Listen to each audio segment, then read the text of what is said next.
香香甜甜野味小菜，600g 巴沙魚扒，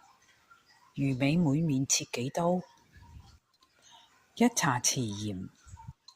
，1茶匙甜紅椒粉，1湯匙味淋，攪勻，醃15分鐘，2湯匙味淋，1茶匙乾辣椒碎，2湯匙檸檬汁，2湯匙蜜糖，1湯匙茄汁，攪勻成甜辣醬。火熱鑊以下3湯匙油，油熱，15g 幼薑絲，6條小米椒去蒂，轉中火煎至薑絲香脆約3分鐘，取出薑絲同埋小米椒，油流鑊中，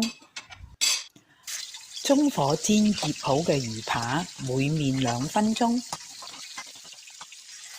下甜辣醬，蓋好，轉細火煮8分鐘，中途反一反，將魚扒放在餐碟上，淋下鑊中嘅醬汁，放回脆薑絲同埋呢個小米椒就可以上桌啦。